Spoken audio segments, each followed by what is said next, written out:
નમસ્કાર દર્શક મિત્રો, ધ લોકસત્તા શોમાં આપનું સ્વાગત છે। બિહાર વિધાનસભા ચૂંટણીના પહેલા તબક્કામાં આજે એટલે કે 6 નવેમ્બરના રોજ 18 જિલ્લાની 121 વિધાનસભા બેઠકો પર મતદાન થઈ રહ્યું છે। આ તબક્કામાં 1314 ઉમેદવારો માટે મતદારો પોતાના મતાધિકારનો ઉપયોગ કરશે। ખાસ વાત એ છે કે બિહારની રાજનીતિના મોટા ભાગના મુખ્ય ચહેરાઓની બેઠકો આ પહેલા તબક્કાના મતદાનમાં જ આવરી લેવામાં આવી છે।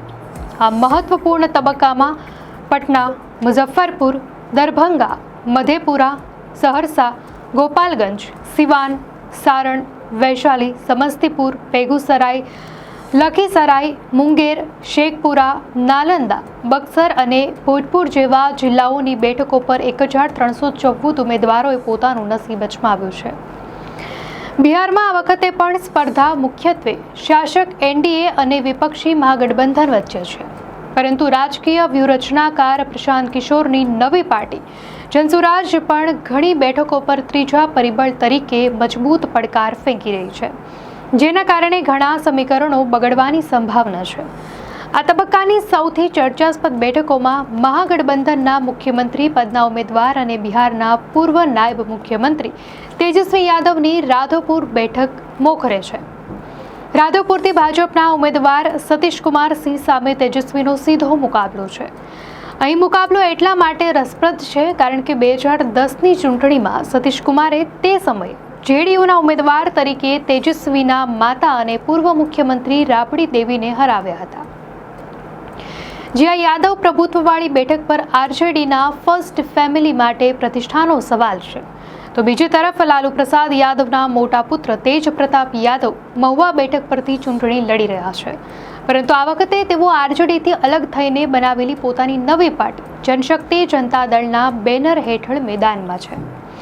તેમની સામે આરજેડીના વર્તમાન ધારાસભ્ય મુકેશ રોશન છે, જે સ્પષ્ટ કરે છે કે યાદવ પરિવારમાં સત્તા માટેનો સંઘર્ષ હવે ચૂંટણીના મેદાનમાં પહોંચ્યો છે। નીતિશ સરકારમાં નાયબ મુખ્યમંત્રી પદે રહેલા ભાજપના બે મોટા નેતાઓ સમ્રાટ ચૌધરી અને વિજયકુમાર સિન્હા પણ આ તબક્કામાં પોતાનું નસીબ અજમાવી રહ્યા છે। સમ્રાટ ચૌધરી મુંગેર જિલ્લાની તારાપુર બેઠક પરથી પ્રથમ વખત ચૂંટણી લડી રહ્યા છે, જ્યાં તેમનો મુકાબલો આરજેડીના અરુણકુમાર સામે છે। અરુણકુમાર અગાઉ 2021ની પેટા ચૂંટણીમાં નજીવા અંતરથી હારી ગયા હતા, તેથી આ બેઠક પર બદલાની ભાવનાનો માહોલ છે। જ્યારે વિજયકુમાર સિન્હા લખીસરાય બેઠક પરથી સતત ચોથી વખત ચૂંટણી લડીને પાર્ટીમાં પોતાની મજબૂત સ્થિતિ જાળવી રાખવાનો પ્રયાસ કરી રહ્યા છે। ચૂંટણી મેદાનમાં ગ્લેમરનો તડકો પણ જોવા મળી રહ્યો છે। ભોજપુરી ગાયક અને અભિનેતા ખેસારીલાલ યાદવને આરજેડીએ છપરા બેઠક પરથી ઉમેદવાર બનાવ્યા છે। છપરા એ શહેરી બેઠક છે અને પરંપરાગત રીતે તેને આરજેડીનો ગઢ માનવામાં આવતો નથી, તેથી ખેસારીને ટિકિટ આપીને પક્ષે અહીંના રાજકીય સમીકરણો બદલવાનો પ્રયાસ કર્યો છે।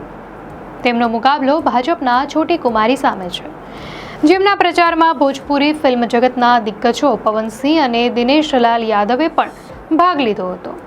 સંગીત ઉપરાંત પક્ષ પલટાના રાજકારણનું એક બીજું ઉદાહરણ મૈથિલી ઠાકુર છે, જેમને ભાજપે દરભંગાની અલીનગર બેઠક પરથી મેદાનમાં ઉતાર્યા છે।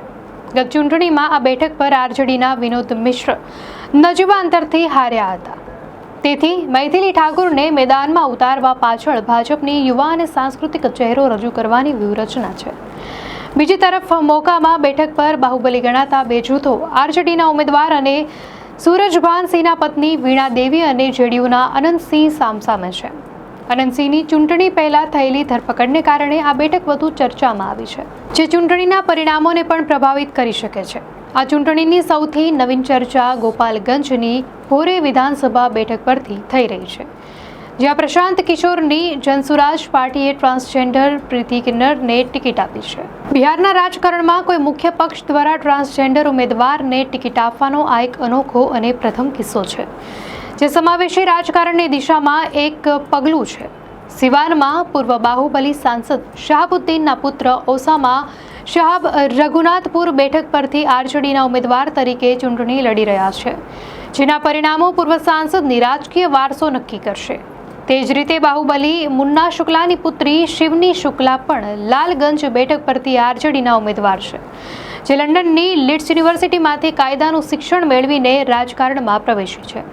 આ ઉપરાંત નીતિશ કુમારના સંકટમોચક ગણાતા મંત્રી વિજયકુમાર ચૌધરી સમસ્તીપુરની સારાઈ રંજન બેઠક પરથી અને ભાજપના સ્વાસ્થ્ય મંત્રી મંગલ પાંડે સિવાન બેઠક પરથી મહાગઠબંધનના અવધ બિહારી ચૌધરી સામે ચૂંટણી લડી રહ્યા છે. પ્રથમ તબક્કાના સફળ સમાપન બાદ હવે બિહારમાં કુલ 7,43,00,000થી વધુ મતદારો છે, જેમના માટે 90,712 મતદાન કેન્દ્રો બનાવવામાં આવ્યા છે. બીજા તબક્કાનું મતદાન 20 જિલ્લાની 122 વિધાનસભા બેઠકો પર 11 નવેમ્બરના રોજ યોજાશે. તમામ બેઠકોના પરિણામો માટે મતગણતરી 14 નવેમ્બરના રોજ થશે, જે નક્કી કરશે કે આગામી 5 વર્ષ માટે બિહારની સત્તા કોના હાથમાં રહેશે. દર્શક મિત્રો, આ અંગે આપની શું પ્રતિક્રિયા છે અમને કોમેન્ટમાં ચોક્કસથી જણાવશો. અને જો આપને આ વિડીયો સારો લાગ્યો હોય તો વિડીયોને લાઇક કરો અને ચેનલને સબસ્ક્રાઇબ કરો.